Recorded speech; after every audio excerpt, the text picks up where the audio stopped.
Police and Crime Stoppers as the search for 3-year-old Camille McKinney enters a 10th day. Of course, we're told that Crime Stoppers has gotten some 400 tips in this case, but still no sign of the child. And we know this has taken a toll on the community as well.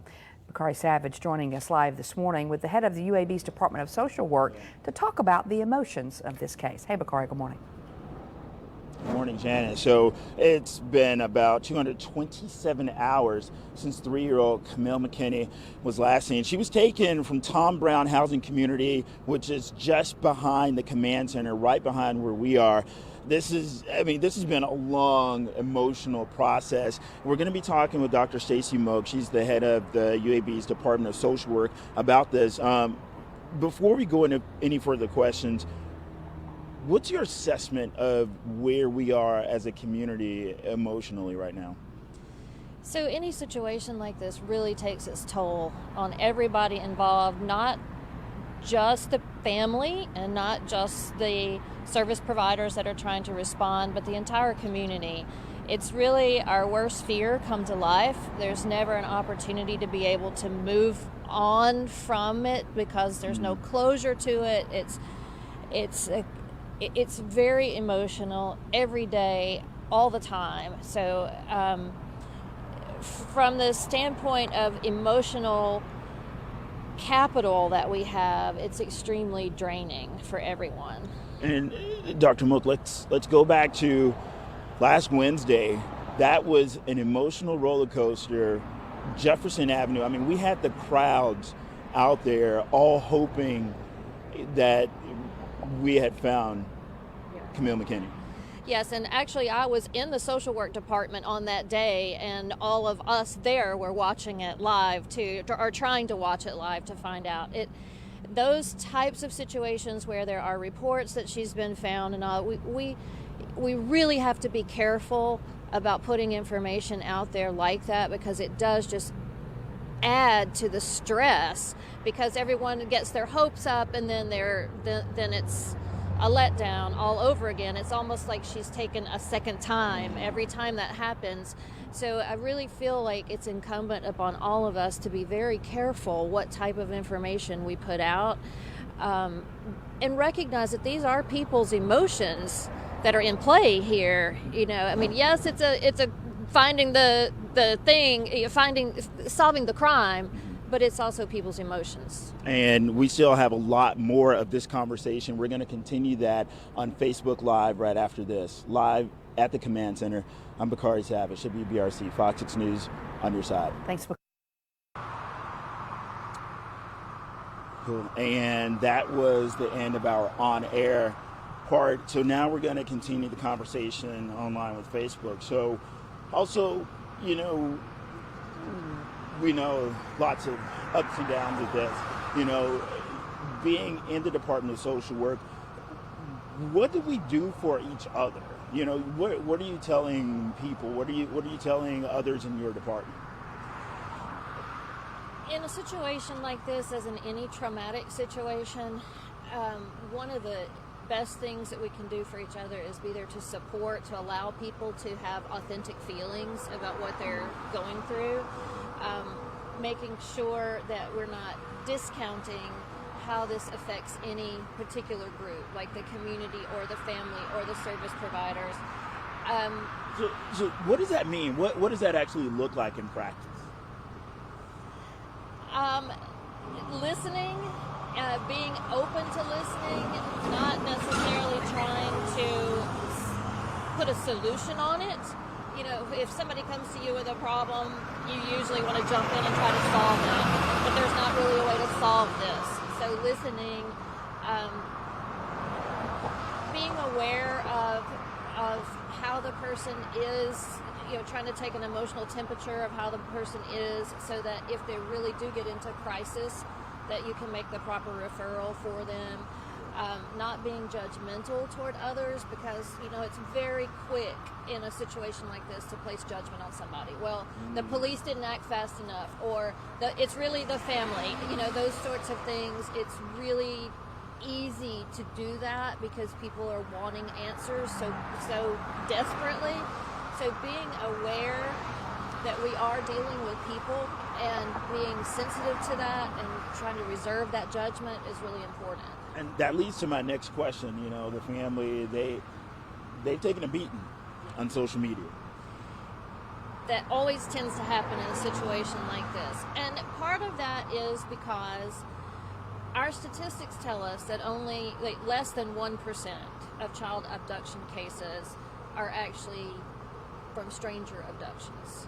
So that's from a pure statistical standpoint. If you back up and look at that, then the first place to look is at the family. And that's unfortunate because the family is grieving, and then people start to put their own structure on how that family should be grieving. Well, they're not showing enough this, or they're not acting this way. Well, how can you put a script on how somebody grieves?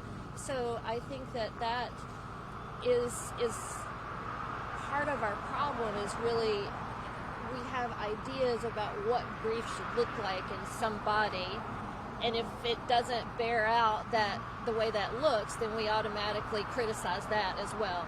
And so it's a really difficult situation, and this family is going to have a lot to overcome. So what should we do as the public? You know, we are all invested in this. Right. You know, what should we do when it comes to the family, and I guess giving them their space or letting them be able to process what's happening? I think the family does need space. You said that, space. Space to process, space to grieve, space to have their own support structures around them from their own family without constantly having to answer questions. And that's also part of the whole, them being thrust into the limelight. Their whole lives have not been in the limelight, and now they are. Just overnight, there's everybody wants to know every breath that they take. That's extremely overwhelming for anybody, even for Hollywood movie stars. That being in that constant limelight like that is really stressful. So if you take a family that's not had that before and throw all that attention on them at one time, it's extremely overwhelming. So I think we need to be mindful of the fact that we are dealing with humans, and that we need to back off sometimes. We don't have to be there every minute of every day, logging every move they make. They deserve some time to be able to be down, to have downtime, and to just process themselves. And this command center's been out here for these men and women, the members of the FBI, the SBI, all of these investigators who are out here. Yes, of course, it's their job, but what are they doing?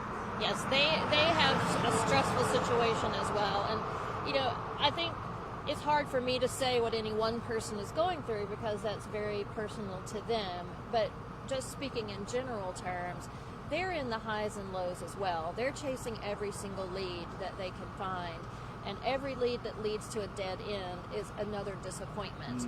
And so you're always on this. We have a lead, we get our hopes up, we're running to try to chase that lead, and they all know that time is of the essence because every hour that goes by,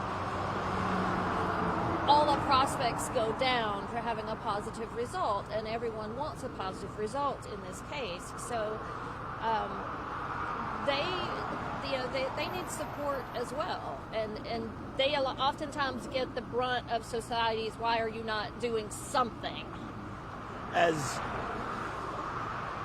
just the community, as someone who is a significant other of these people, what advice do you have, or what insight can you share with us how we can all be of support or help to understand them? So the only real advice that I would have would be to treat this like any other trauma situation. And in trauma, you need somebody who's there to offer support, like one-on-one support, to feel like you are in a safe space.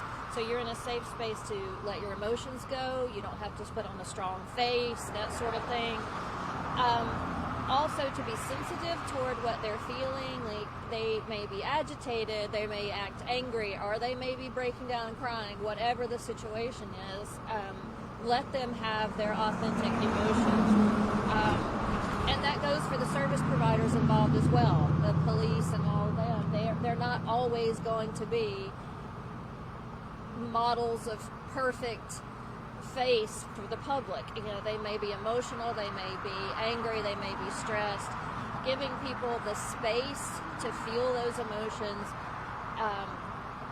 and being there to support them, allowing them to talk about it, if necessary, referring them to other services.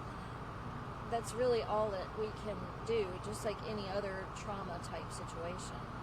And speaking of, you know, the reason why we are here, Camille is 3 years old. Is this something that she's going to remember, or is she young enough that, you know, once this is all resolved, she will be able to move past it and, you know, continue to have a somewhat normal childhood and, you know, grow into a wonderful adult? I absolutely believe she can have an otherwise normal childhood. Children tend to be resilient, but that doesn't mean she won't remember it.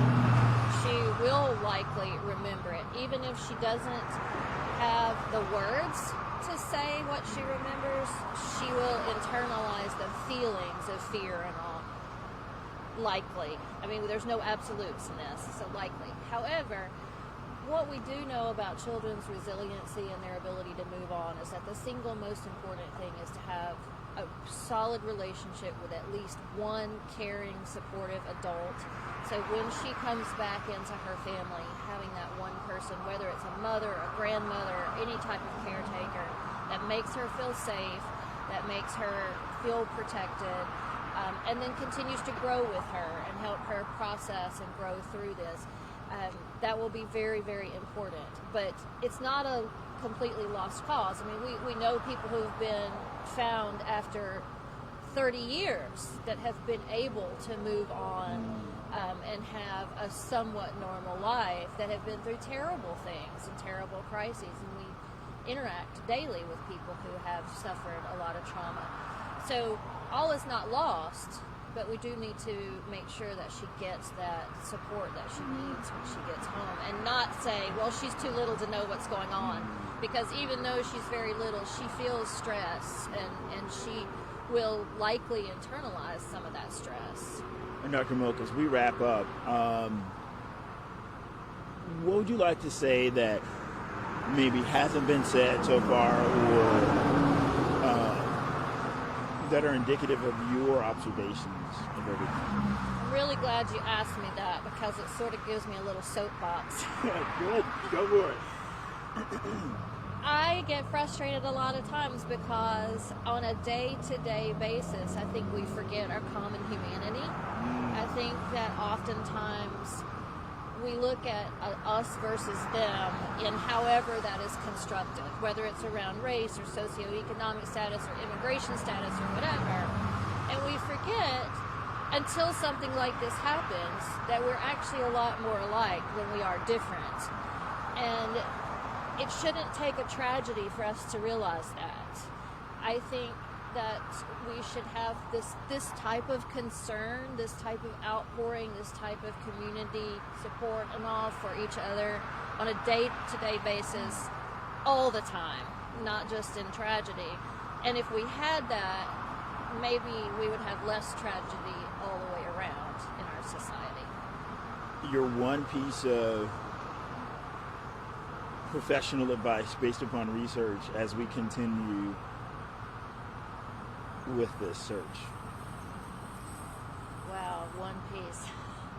Or more. I would say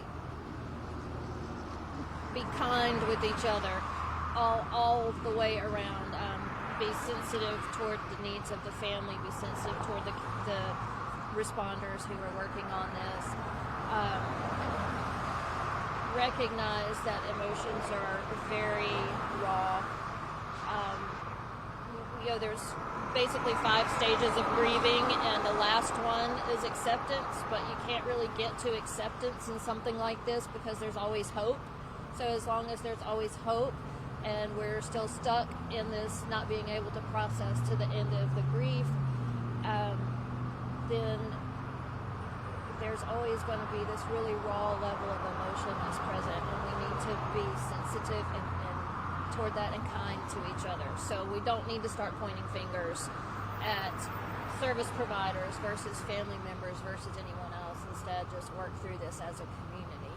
Got it. Dr. Moak, thank you so very much. Thank I really you. appreciate you taking time to speak with us today, and that will wrap it up for our conversation with Dr. Stacey Moak, the Department of Social Work at UAB. Live from the Command Center, I'm Bakari Savage, WBRC, Fox 6 News, Underside.